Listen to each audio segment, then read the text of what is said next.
आत्मसंगीत कहानी मुंशी प्रेमचंद। आधी रात थी, नदी का किनारा था, आकाश के तारे स्थिर थे और नदी में उनका प्रतिबिंब लहरों के साथ चंचल।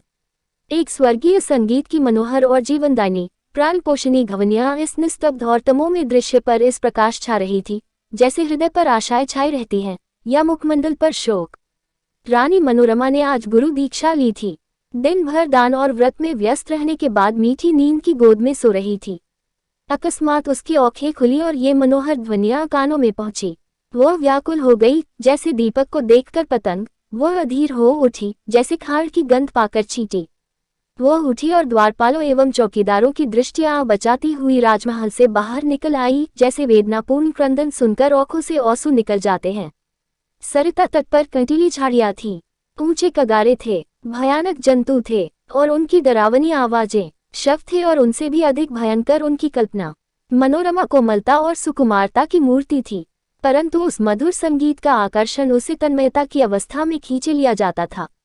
उसे आपदाओं का ध्यान न था। वह घंटों चलती रही, यहाँ तक कि मार्ग में नदी ने उसका गतिरोध किया। मनोरमा ने विवश होकर इधर उधर दृष्टि दौड़ाई। किनारे पर एक नौक दिखाई दी। निकट जाकर बोली, मांझी, मैं उस पार जाऊंगी, इस मनोहर राग ने मुझे व्याकुल कर दिया है। मांझी, रात को नाव नहीं खोल सकता, हवा तेज है और लहरें डरावनी, जान जोखिम है। मनोरमा, मैं रानी मनोरमा हूँ, नाव खोल दे, मुंहमांगी मजदूरी दूंगी। मांझी, तब तो नाव किसी तरह नहीं खोल सकता, रानियों का इसमें निबाह नहीं। मनोरमा, चौधरी, तेरे पांव पड़ती हूँ, शीघ्र नाव खोल दे, मेरे प्राण खींचे चले जाते हैं। मांझी, क्या इनाम मिलेगा? मनोरमा, जो तू मांगे। मांझी, आप ही कह दे, गवार क्या जानूं कि रानियों से क्या चीज मांगनी चाहिए। कहीं कोई ऐसी चीज न मांग बैठूं जो आपकी प्रतिष्ठा के विरुद्ध हो। मनोरमा, मेरा यह हार अत्यंत मूल्यवान है, मैं इसे खेवे में देती हूँ। मनोरमा ने गले से हार निकाला। उसकी चमक से मौजी का मुखमंडल प्रकाशित हो गया, वह कठोर और काला मुख जिस पर झुर्रियां पड़ी थी। अचानक मनोरमा को ऐसा प्रतीत हुआ मानो संगीत की ध्वनि और निकट हो गई हो। कदाचित कोई पूर्ण ज्ञानी पुरुष आत्मानंद के आवेश में उस सरिता तट पर बैठा हुआ उस निस्तब्ध निशा को संगीत पूर्ण कर रहा है। रानी का हृदय उछलने लगा। आह, कितना मनोमुग्धकर राग था। उसने अधीर होकर कहा, मांझी, अब देर न कर, नाव खोल, मैं एक क्षण भी धीरज नहीं रख सकती। मांझी, इस हार हो लेकर मैं क्या करूंगा? मनोरमा, सच्चे मोती हैं। मांझी, ये और भी विपत्ति है। मांझिन गले में पहन कर पड़ोसियों को दिखाएगी, वह सब दाह से जलेंगी, उसे गालियां देंगी। कोई चोर देखेगा तो उसकी छाती पर सांप लौटने लगेगा। मेरी सुनसान झोपड़ी पर दिन दहाड़े डाका पड़ जाएगा, लोग चोरी का अपराध लगाएंगे। नहीं, मुझे ये हार न चाहिए। मनोरमा, तो जो कुछ तू मांग वही दूंगी, लेकिन देर न कर, मुझे अब धैर्य नहीं है, प्रतीक्षा करने की तनिक भी शक्ति नहीं है। इन राग की एक एक तान मेरी आत्मा को तड़पा देती है। मांझी, इससे भी अच्छी कोई चीज दीजिए। मनोरमा, अरे निर्दयी, तू मुझे बातों में लगाए रखना चाहता है। मैं जो देती है वह लेता नहीं, स्वयं कुछ मांगता नहीं। तुझे क्या मालूम मेरे हृदय की इस समय क्या दशा हो रही है।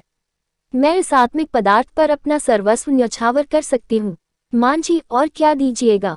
मनोरमा, मेरे पास इससे बहुमूल्य और कोई वस्तु नहीं है, लेकिन तू अभी नाव खोल दे तो प्रतिज्ञा करती हूँ कि तुझे अपना महल दे दूंगी, जिसे देखने के लिए कदाचित तू भी कभी गया हो।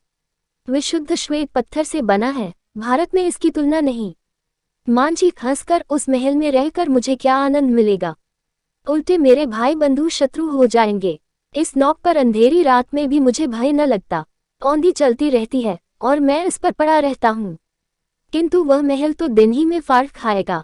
मेरे घर के आदमी तो उसके एक कोने में समा जाएंगे, और आदमी कहाँ से लाऊंगा? मेरे नौकर चाकर कहाँ? इतना माल असबाब कहाँ? उसकी सफाई और मरम्मत कहाँ से कराऊंगा?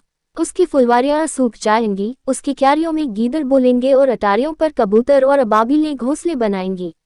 मनोरमा अचानक एक तन्मय अवस्था में उछल पड़ी।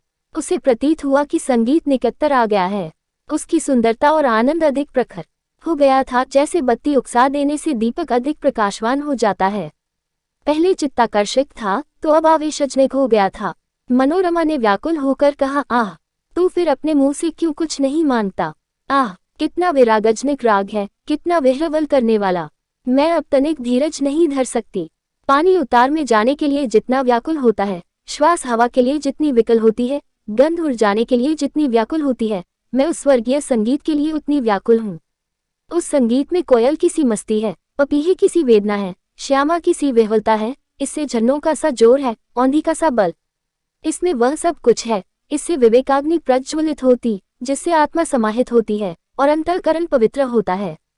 मांझी, अब एक क्षण का भी विलंब मेरे लिए मृत्यु की यंत्रणा है।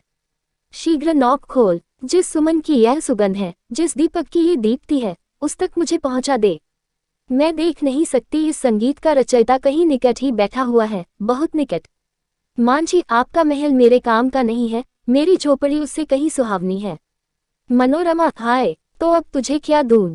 ये संगीत नहीं है, यह सुविशाल क्षेत्र की पवित्रता है, ये समस्त सुमन समूह का सौरभ है, समस्त मधुरताओं की माधुरी है, समस्त अवस्थाओं का सार है।